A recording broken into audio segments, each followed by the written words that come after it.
How to Survive in Hell. This awesome story is written by Ratrotted.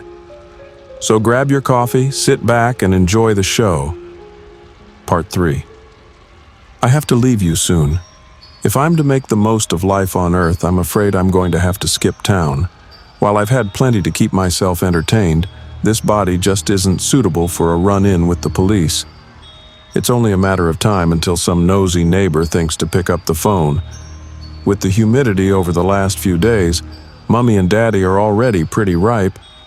Here's something you have to understand. Hell is a big place.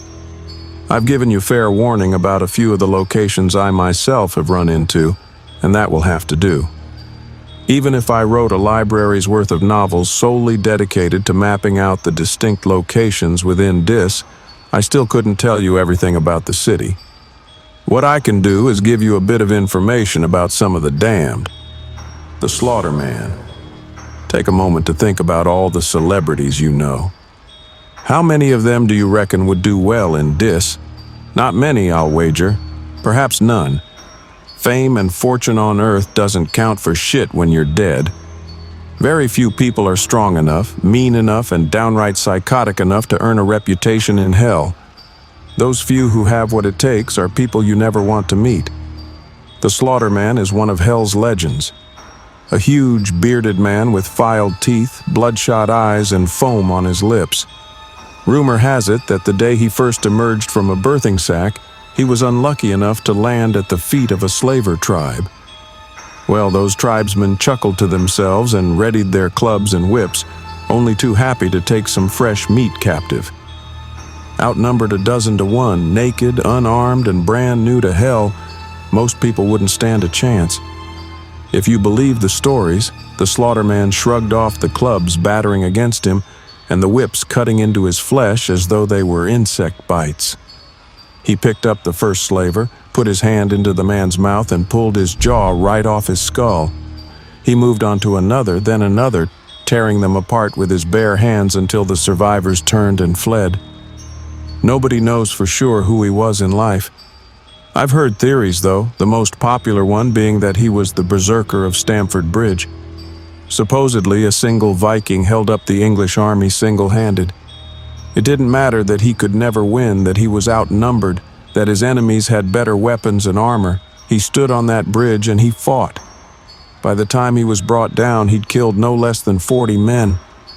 I don't know how true any of this is. I've never seen the Slaughterman for myself, and I don't fucking want to.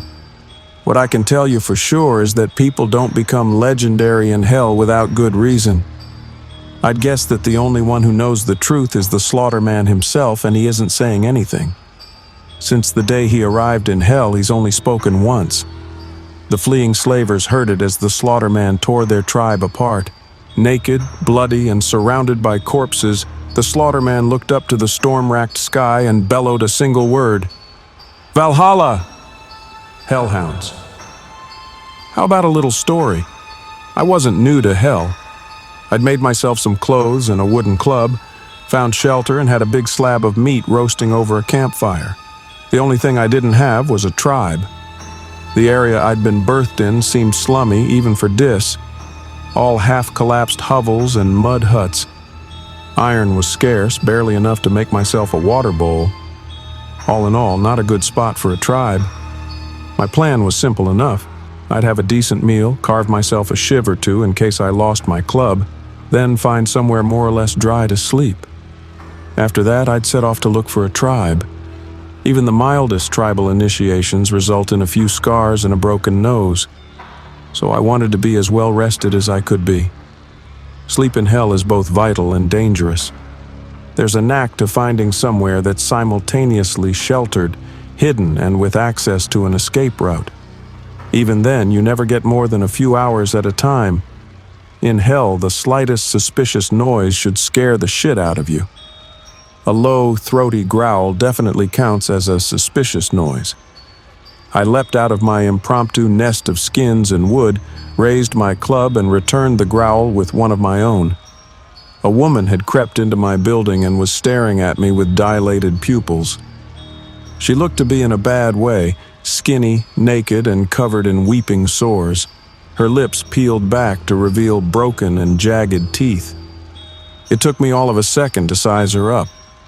She'd been living rough for days or weeks. Judging from her protruding ribs and bloated stomach, she was well on her way to dying of starvation. So she was weak, hungry, and didn't even have a weapon. "I've already eaten," I said, relaxing a little and giving my club a few practice swings. "No sense in letting you go to waste, though." I took a step towards her and she bolted, just turned right around and scampered away in a strange animal gait. I took off after her, certain that I could outpace her. Even if there wasn't much meat on her, bones can still be useful. I chased her through a few streets, struggling to keep my footing on the muddy ground. When I finally got close enough to swing my club, she stopped dead. The suddenness of it caught me off guard, and I tripped over her, losing my club as I fell. She howled in triumph, a sound that was echoed by a dozen other throats. That day I learned two things about the Hellhounds: the people who lose their minds and become little more than beasts after enduring centuries in hell. Firstly, they have the necessary animal cunning to hunt as a pack. Secondly, human teeth and fingernails are perfectly capable of ripping flesh from the bone. The surgeons, modern doctors, rarely thrive in hell. Academia and reliance on technology don't leave you in the best state to endure the endless violence and brutality. There are exceptions, though. The people who learn to sew their friends back together amid the machine gun fire of the Somme. Shamans, witch doctors, and holy men who endured famine and warfare. Survivalists who knew how to cauterize their own wounds in the middle of a forest. Those are some of the people who might just be strong enough to ply their trade to the damned. After all, working knowledge of basic medicine is just one of those things that's beyond a lot of the meatheads roaming dis. Most of hell's surgeons find a tribe as soon as they're able. Their tools might be crude, but they soon learn to make do. Flint, slate, and shards of glass serve as their scalpels. They make thread from human hair and needles from slivers of iron. Whenever a member of the tribe has an infected sore, a surgeon will be the one to drain the pus. A tribal surgeon could well save your life, but they'll do it without anesthetic. Then there are the freelance surgeons, the people who try to go it alone. They make themselves a uniform, the theory being that the damned will recognize them if they all look alike. It doesn't really work, but then you can't expect much logic from people who've lost count of how many times they've died. For one thing, fashions change over time. I'm told that freelancers wore headdresses and bone necklaces at one point. The current trend is to mimic Venetian plague doctors by donning a beaked mask and wearing a long coat of fire-blackened skin. Freelancers are rare, very rare in fact. You'll see thousands of the damned for every freelance surgeon you come across. When you do come across one, be fucking careful. Firstly, surgeons don't get a free pass in hell. The damned are more likely to attack a freelancer than they are to barter their tools, clothes, or slaves in exchange for his services. You can't be certain if the man in the bird mask and black coat is really a surgeon or somebody who murdered a surgeon and took his clothes. Perhaps they made the outfit themselves in order to draw the weak and the wounded close. Advertising doesn't always work as intended in dis. If the freelancer turns out to be genuine, that doesn't give you an excuse to drop your guard. Freelance surgeons aren't usually the most stable people. Put another way, freelancers are usually sadistic fucking psychopaths. Sure, they might stitch you back together and send you on your way. They might also decide it would be more interesting if they stitched you to somebody else. They might think paying an arm and a leg for their service should be taken literally. They might turn out to be some wannabe serial killer who's yet to find their way to Skin Street. For each freelancer trying to do a tough job in a tougher place, there are a dozen or so Mengele's who want to try out their toys on somebody too injured to fight back. Stick with your tribe's surgeon if you're lucky enough to have one. Failing that, learn to patch up your own wounds. Trust me, if you're able to read, you've already got the intellectual advantage over a lot of hell's residents. Universal education is pretty recent. Freelancers aren't worth the risk. Cambions. I'll be honest with you here. I don't know if Cambions actually exist. What I'm going to tell you is something that somebody else told me. It's up to you to decide if it's true or not. Personally, I really fucking hope it isn't. People rape one another in hell. It happens a lot. If you're not strong enough, it'll happen a lot to you. The good news for the ladies out there is that damned men fire blanks.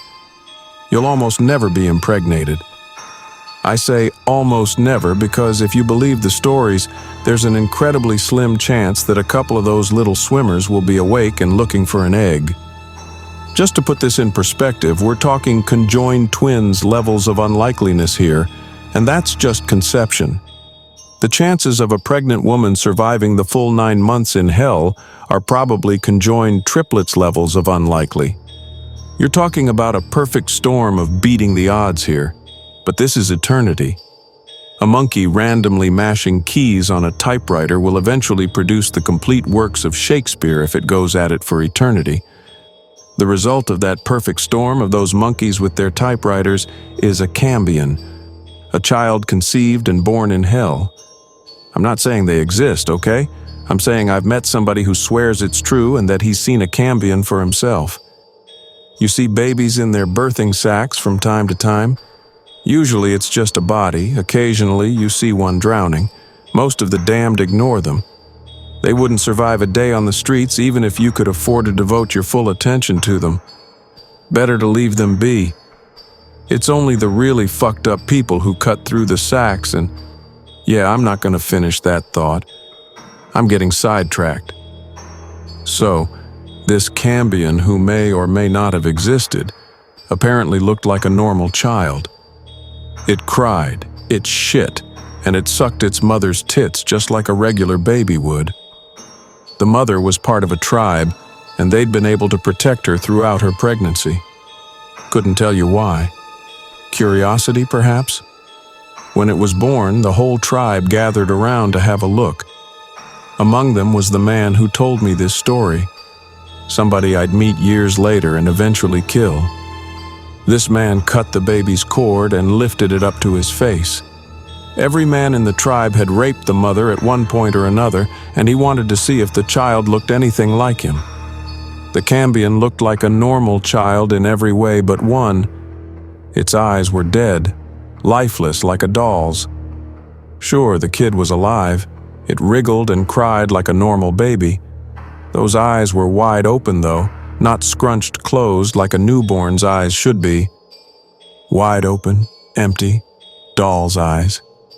If that story is true, I don't blame the tribe for killing the child. Something like that shouldn't exist. Right, I'm done. I have to go. This is the point where people like to have things nicely tied up. A few dragons slain, a few maidens saved. At the very least, you could expect some kind of moral lesson to think over. I think that in this case, that sort of thing is missing the point. There are no dragons to slay, no morals to learn. We do not live happily ever after. There's no grand revelation, no clever twist, no purpose, no redemption, no hope. There's only eternity among our own kind.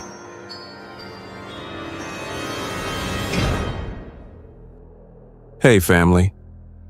A very big thank you to Ratrotted for allowing me to narrate such an awesome series. Be sure to check out their Reddit profile for more of their awesome works.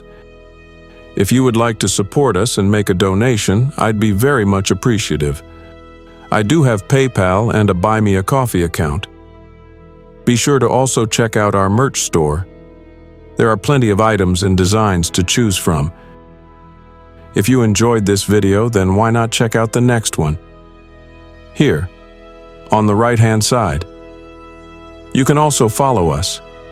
All my socials and all my other links are contained within the Linktree link below. Take care, everyone, and I hope you all have a wonderful and peaceful night. And don't forget, where fear is, happiness is not.